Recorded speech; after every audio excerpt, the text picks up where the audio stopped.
अब खबर जयपुर से है। लंपी स्किन रोग को लेकर समीक्षा बैठक मुख्यमंत्री अशोक गहलोत ले रहे हैं। समीक्षा बैठक खान एवं गोपालन मंत्री प्रमोजन भाया भी बैठक में मौजूद। अभी तक कोई इन्फेक्शन नहीं पाया गया है। डेली सर्वे किया जा रहा है गौशालाओं का और बराबर नजर रखी जा रही है।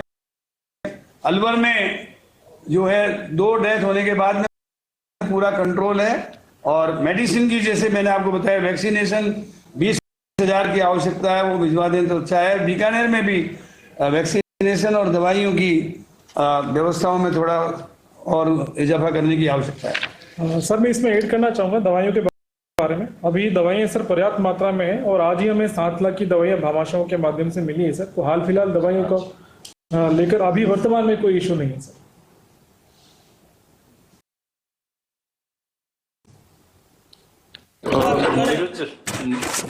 नीरज आप कुछ कहना चाहते हो? सॉरी सर, आप आकाश साहब एक बार वापस मैं बोलना चाहूंगा। बीच कटारिया साहब प्रभारी मंत्री है सर, वो कुछ कहना चाहते हैं बीकानेर के बारे में। बोलिए।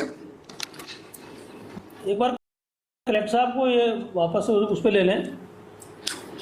कलेक्टर साहब मैंने परसों जब मीटिंग में कहा था कि 10 LAC जो ऑफिस में बैठे हैं कमी है, उसी दिन इनको रिलीव करना चाहिए वहां से। इसमें बैठे हैं चाहे डॉक्टर हो, SPO हो या LAC हो। परसों बात हो गई थी अपनी कि इनको फील्ड में भेजो।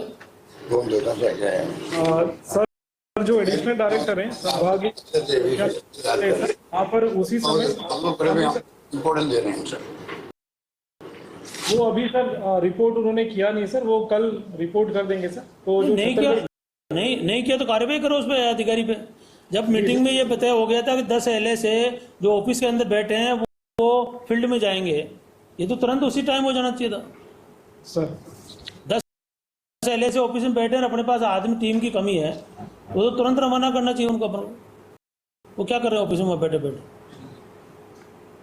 ठीक करें।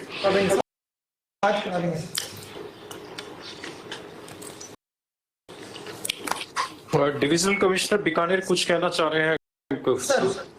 सर मेरे चारों जिलों में स्टैंडिंग ट्रेंड चल और डिटेल में बात की थी सर। तो वहां पर घट रहा है, जो 100 डेथ पर डे हो रही थी और वो सर घट के अब 80 के आसपास आ गई है सर। और में भी सर जो रिड्यूसिंग ट्रेंड है, दवाइयां पर्याप्त मात्रा में उपलब्ध है सर। भामाशाह से जो आ गई है वो भी फिजिकली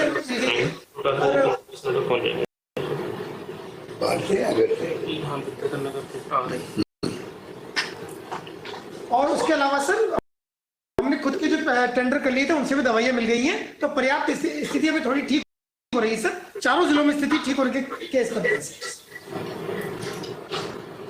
सालिम मोहम्मद जी।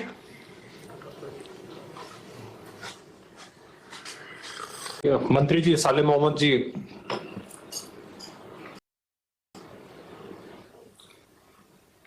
वेबएक्स से जुड़े हैं। सालिम मोहम्मद जी नमस्कार, मेरी आवाज आ रही है सर? अब आ रही है आपकी। टोंक में 12 तारीख को मैं गया था, वहाँ स्थिति वैसे कंट्रोल में है। लगभग 332 की उसमें गए, लंपी में गए थे, वो भी ज्यादा संख्या थी। बाकी टीमें भी पहुंची है, बाकी सब कार्रवाई भी हो रही है और वैक्सीन भी उनके पास उपलब्ध है। और ज्यादा इतना टोंक भी पूरे जिस तरह से टीमें काम कर रही है, तो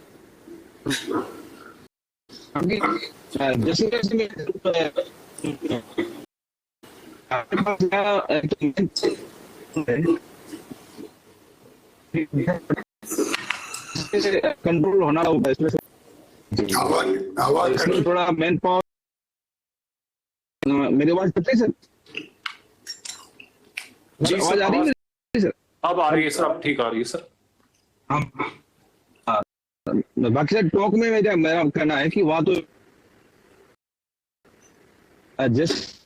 जरूर मैं निवेदन करना चाहूंगा, तो मैन पावर की कमी है। एक 44 जो पहले जो हमारे पास मैन पावर था, ATB के थे डॉक्टर, उनको यहाँ से इल्लू कर दिया था। यदि उन्हीं को वापिस यहाँ लगा दिया जाए तो उनका एरिया भी देखा हुआ है, तो वो और वैक्सीन के लिए हमें थोड़ा पैसा चाहिए। बाकी सब यहाँ पूरी टीमें 34 टीमें काम कर रही है, अलग अलग सब जो यहाँ भी रही है, प्रभारी अधिकारी जो अधिकारी बनाए हुए हैं।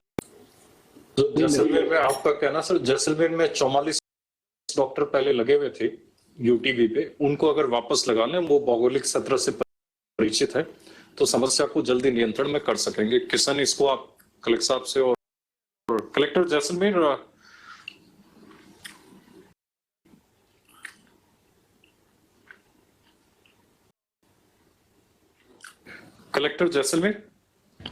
नमस्कार सर। जो मंत्री जी बता रहे हैं यूटीपी पे डॉक्टर्स लगाने का 44 डॉक्टर। सर मंत्री जी ने जो ऑब्जर्वेशन दिया है, इन्होंने हमारी मीटिंग भी ली थी सर। हमारा मेन मैन पावर क्रंच ही है क्योंकि जिला बहुत बड़ा है और हालांकि हमें 16 लोग भीलवाड़ा से मिले हैं, 4 वेट्स और 12 कंपाउंडर, और 8 लोग कल ही धौलपुर और करौली से भी मिले हैं। पर सर हमें और की आवश्यकता रहेगी। और सर जो मंत्री जी भी कह रहे हैं कि जो लोग यहीं पे कार्यरत थे वो एरिया जानते हैं और एरिया काफी बड़ा है, तो अगर उन्हें 15-20 दिनों के लिए हमारे यहाँ ही लगा दिया जाए तो सर काफी अच्छा रहेगा हमारे जिले के लिए। सर मैं रेस्पॉन्ड करना चाहता हूँ। मंत्री महोदय जो है उनको लगा जो सब लगा देंगे वहां पे। नहीं सर, वहाँ 2 इश्यू हैं, तो यूटीपी वालों का तो अलग है, और एक जो परमानेंट लगे हुए थे उनके ट्रांसफर अभी वहाँ 20-25 दिन पहले हुए हैं वहां से। तो उनका ये कहना था कि सब महीना भर के लिए इनको वापस यहाँ लगा दिया जाए क्योंकि उनको भौगोलिक स्थिति।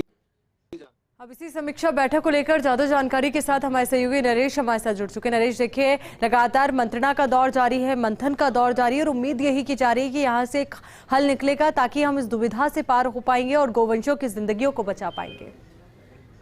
बिल्कुल, देखिए मुख्यमंत्री अशोक गहलोत की अध्यक्षता में ये रिव्यू मीटिंग चल रही है और जो खासकर गोवंश में जो ये बीमारी फैली है उस संक्रमण को कैसे रोका जाए और साथ में खासकर उन जिलों में जहां संक्रमण सबसे ज्यादा है वहां पे क्या व्यवस्था है, क्या कमी खामी है, उसको कैसे दुरुस्त किया जाए, उसको लेकर जो है ये बैठक चल रही है। और खास बात ये है कि इसमें जो मंत्री जो है वे वीसी के माध्यम से जुड़े हैं, चाहे लालचंद कटारिया हो, बीडी कल्ला हो, शालिम मोहम्मद हो, वीसी जुड़े हैं। मंत्री प्रमोद भाया है, मुख्यमंत्री आवास पर मौजूद है। कलेक्टर से रिपोर्ट मांगी गई है, कलेक्टर्स ने अपनी बात कही है और मंत्रियों ने भी अपनी स्थिति बताई है, खासकर कि जिलों में क्या स्थिति है और सरकार से किस तरह से और मदद करने की वहाँ पे जरूरत है। स्टाफ की कमी का मामला सामने आया है, कुछ जगह जो मेडिसिन है उनकी कमी का मामला सामने आया है। और खास बात यह है कि ये जो मीटिंग चल रही है तब मंत्री लालचंद कटारिया ने बीकानेर के जो कलेक्टर है उनकी जो है वो वीसी में क्लास भी लगाई, क्योंकि 2 दिन पहले जब बैठक हुई थी बीकानेर के मामले को लेकर तो कुछ दफ्तर में जो बैठे कर्मचारी है उनको फील्ड में लगाने के निर्देश दिए थे, इसके बावजूद उन कर्मचारियों को नहीं लगाया। तो आज मंत्री ने इस वीसी में मुख्यमंत्री के सामने ही कलेक्टर क्लास लगाते हुए कहा कि जब 2 दिन पहले निर्देश दे दिए थे तो उसके बावजूद जो कर्मचारी अभी तक दफ्तर में क्यों बैठे हैं, उनको क्यों नहीं लगाया गया। और साथ में भी कहा कि जो कर्मचारी नहीं गए हैं निर्देश के बावजूद उन पे कार्रवाई की जाए। तो तमाम चीजें हैं वो यहाँ मुख्यमंत्री फीडबैक ले रहे हैं मंत्री के माध्यम से, कलेक्टर के माध्यम से, संभागीय आयुक्त उनके माध्यम से, और जो किस तरह से इस वायरस को संक्रमण को रोका जा सकता है और जो संक्रमित है उनका इलाज कैसे किया जाए, साथ में जो पशुपालक है उनको किस तरह से मदद की जाए, ये तमाम चीजें इस बैठक में देखने को मिल रही है। मंत्री बीडी कल्ला ने अपनी बात रखी है, शालिम मोहम्मद ने अपनी बात रखी है, प्रमोद भाया ने अपनी बात रखी है, लालचंद कटारिया भी इससे जुड़े हैं, अभी जो रमेश मीणा है वो भी अपनी बात रख रहे हैं, वो भी वीसी के माध्यम से जुड़े हुए हैं, क्योंकि चूंकि कल 15 अगस्त और अधिकांश जो मंत्री है उन जिलों के लिए रवाना हो चुके हैं जहां उनको झंडारोहण करना है। ऐसे में ज्यादातर मंत्री है वो वीसी के माध्यम से इस बैठक से जुड़े हुए हैं। लेकिन जो मुख्यमंत्री का फोकस है वो इसी बात को लेके है कि चूंकि ये संक्रमण तेजी से फैला है और गोवंशों की जो है मृत्यु भी हुई है बड़ी संख्या में और एक चिंताजनक स्थिति है, तो इसको किस तरह से नियंत्रित किया जा सके, सरकार के स्तर पर किस तरह के जो है वो और कदम उठाए जाने हैं, कहाँ कमी खामी है, कैसे उसको दुरुस्त किया जा सकता है, इन तमाम चीजों को लेकर इस बैठक में चर्चा चल रही है। बिल्कुल। और नरेश, इस रोग के बारे में समझना भी ज़रूरी होगा कि जिस तरीके से इंसानों में कोरोना नाम की बीमारी आई थी, वैसे ही गायों के अंदर, भैंसों के अंदर ही लंपी डिजीज़ नाम की बीमारी आई है। और इसका सबसे बड़ा बचाव ये भी है कि पशुओं को आइसोलेट किया जा सके, आइसोलेशन, पर वहीं की सबसे बड़ी समस्या भी अपने आप में। बिल्कुल, देखिए जो बड़ी समस्या है और पहली बार इस स्तर पर, बड़े स्तर पे संक्रमण है वो फैला है, और सिर्फ राजस्थान नहीं अन्य प्रदेशों में भी संक्रमण फैला है। लेकिन चूंकि राजस्थान में अगर हम बात करें तो खेती और पशुपालन ये आय के प्रमुख स्रोत होते हैं किसान के लिए। तो अगर उसमें अगर पशुपालन में दिक्कत होती है, समस्या होती है, गोवंश अगर मरने लग जाए और संक्रमित हो जाए, जिसके कारण से उनके जो दूध उत्पादन की क्षमता है वो भी कम हो जाए, और इस संक्रमण के चलते अगर दूध उत्पादन होता है तो भी उसका उपयोग नहीं हो पाता। ये तमाम समस्याएं हैं जिनसे अभी पशुपालक है सामना कर रहे हैं, किसान सामना कर रहे हैं, और जो सरकार की पूरी मशीनरी भी फिलहाल जो है वो इसी में जुटी हुई है कि किस तरह से संक्रमण पर काबू किया जा सके, और जो नुकसान हुआ है उस नुकसान को भरपाई किस तरह से की जाए ताकि किसानों को, पशुपालकों को संबल मिले।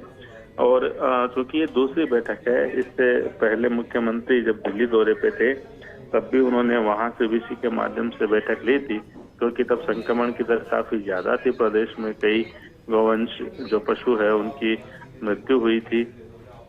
अब चलिए नरेश, बहुत बहुत शुक्रिया आपका हमारे साथ जुड़ने के लिए, तमाम जानकारी के लिए।